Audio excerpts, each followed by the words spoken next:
background, I oversee our supply chain business, and that's 7 factories across Australia and New Zealand. I've got a team of 12 people that are at most of our factories across Australia and New Zealand. And that ranges from HR business partners, and then I've got a leadership and culture coach and a training specialist. I joined Sanitarium about 2.5 years ago, and I arrived at a time when they were experiencing unexpected growth, and that really that accelerated growth really shaped their 3-year strategy, and they hadn't experienced this type of growth for at least 25 years. So when actually they launched Up and Go in the 1990s, so they've been a fairly stable business since then. And so what came with that growth strategy is a whole set of new product lines, which then came with having to recruit new people, had to open a new distribution center because they were running out of room. And so that accelerated growth was really at their forefront in the Australian business, and it continues to really shape probably the next 3-year strategy too.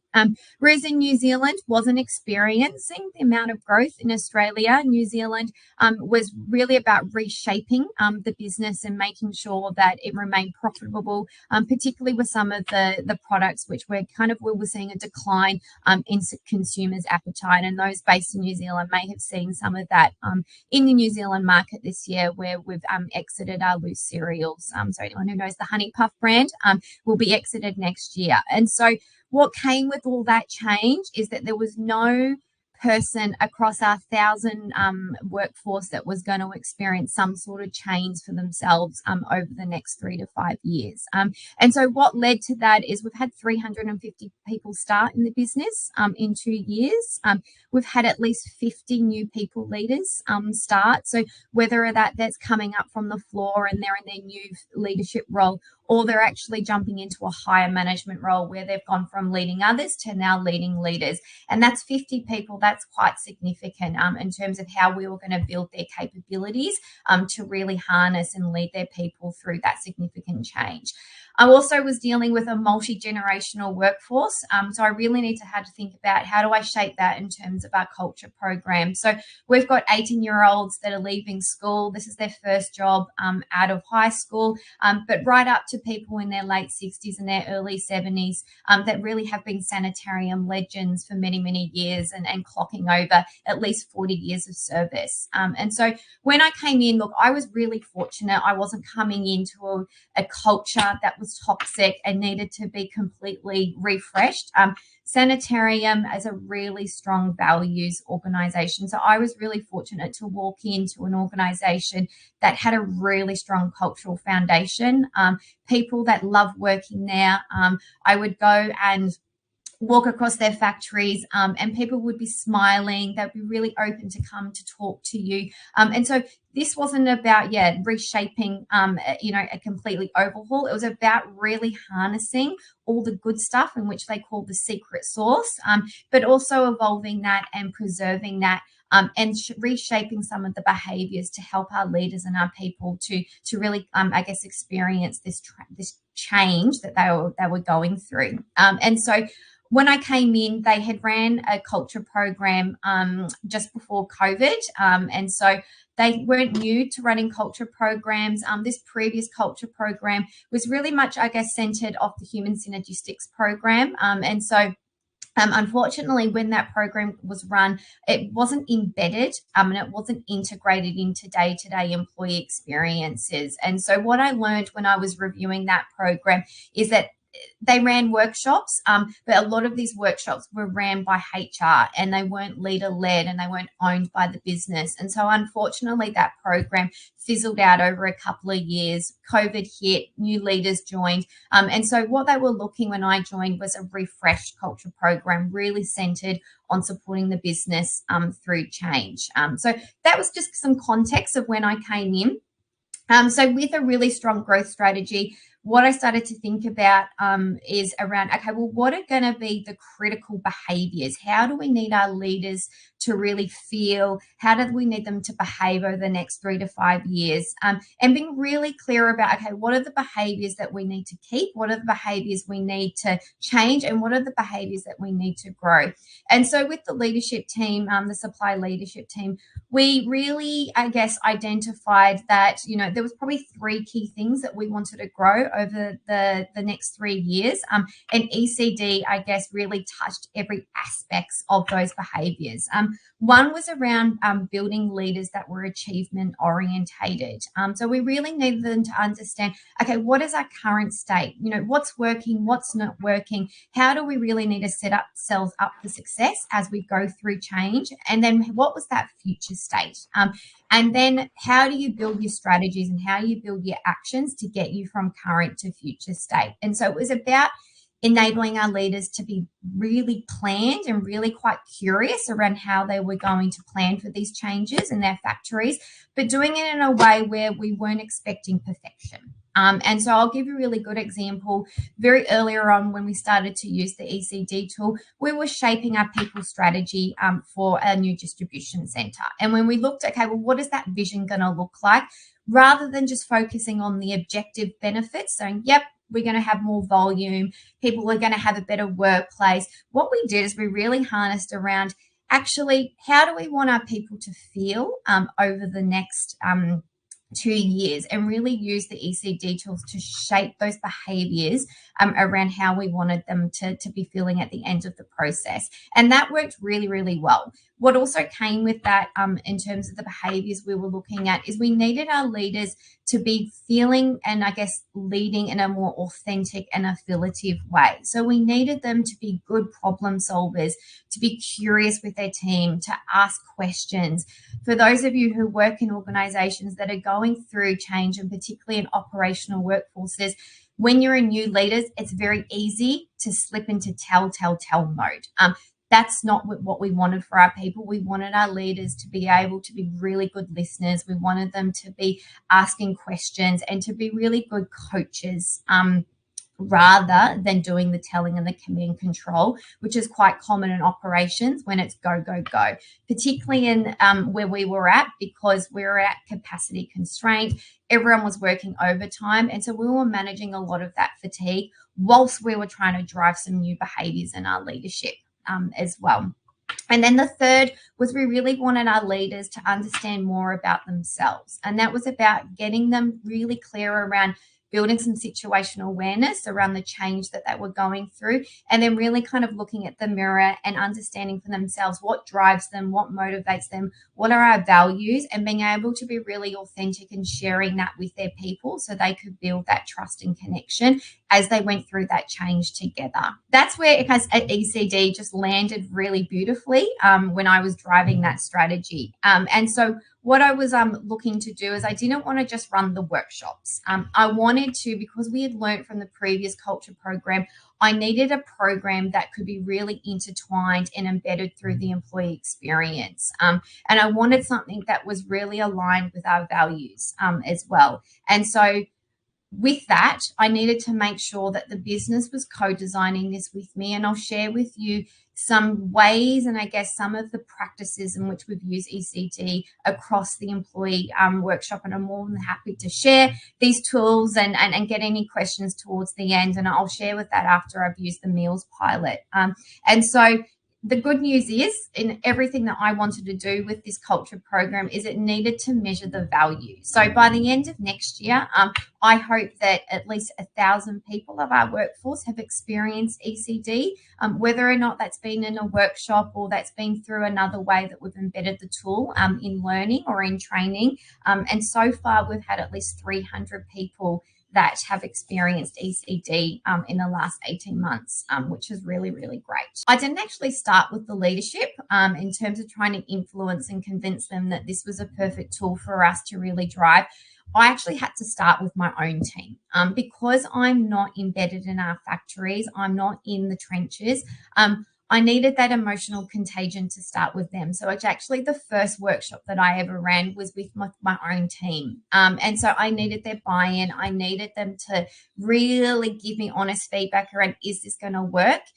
Can we see this actually as a program that's going to set us up for success and really build the behaviors and the capabilities that we need to drive this leadership and culture framework moving forward? And so, yes, it worked with them. If I got some feedback that they did actually feel uncomfortable, that they didn't think that this was going to land with an operational workforce. But for most part, my team are really keen to have new things and give things a go. And so I actually ended up having at least 3 or 4 of my people go through the ECD program too. And I've just got a new leadership and culture coach join me, which I'm really fortunate to have such a dedicated role to continue growing our culture program. And she's about to do the online course coming up as well. And we talked about how do we best do this? So we know that this is not about overhaul culture. This is about embedding the subcultures to help those leaders drive change at a local level. So we decided to use the ECD as actually, how do we want the site leadership teams to feel? How is that going to shape their change strategies over the next 3 years too? And because he was a sponsor of this program, it wasn't going to be something that was just a tick in a flick. We actually made sure that it was embedded in the business plan too.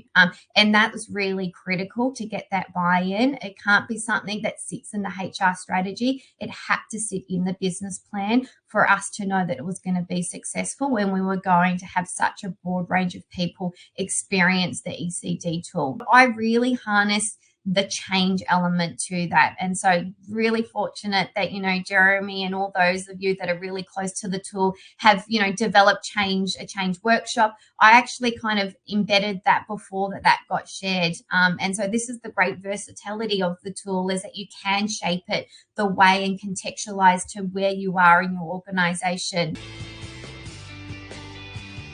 Can you hear it? Yep, sure can. Put your walls up a bit. Nobody really likes to talk about their emotions too much. Going home and explaining to my wife that I had to get emotional at work for a survey was very hard, and she had a good laugh because she knows I'm not the most emotional person at all. My initial reaction to being invited to a workshop about emotions was certainly why, what, how. We all thought it was kind of like a joke. Sharing emotions is probably not the high topic.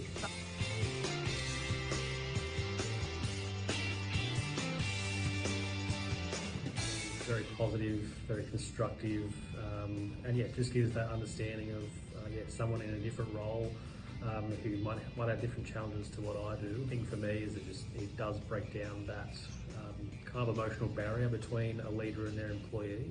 I think it really does provide a good kind of conduit to open up that communication channel to speak about the emotional side.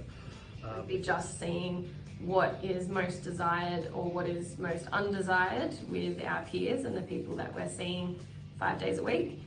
We're picking up on each other's feelings more at work, and if we spend so much time at work with each other, it's nice to actually see what is important to people to make them feel like they can do their role successfully.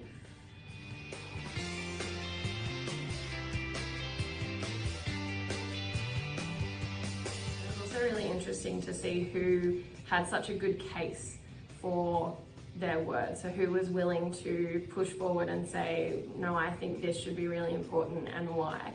And then it was interesting to see who in the team was happy to kind of push their words to the side when they also agreed with someone else's words but maybe hadn't thought about it in that way. It helped me with the communication between process workers and up from there.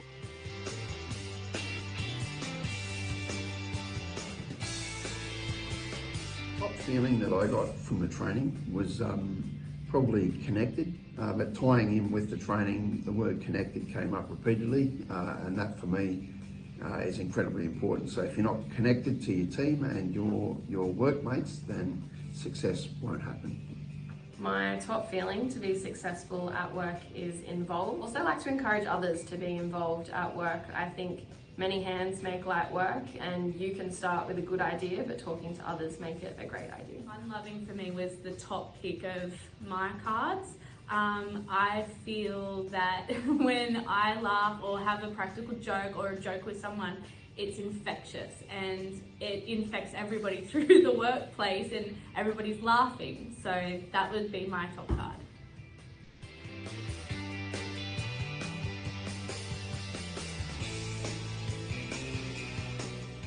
I've noticed a lot of attitude change from the people on the floor in the factory, more willing to work as a team rather than individual performance. So without the cards, it'd be really difficult to get people to talk about their emotions, but once you bring those cards in and put them on the table, it opens people up and allows people to talk about their feelings, particular to those cards, in a fun way.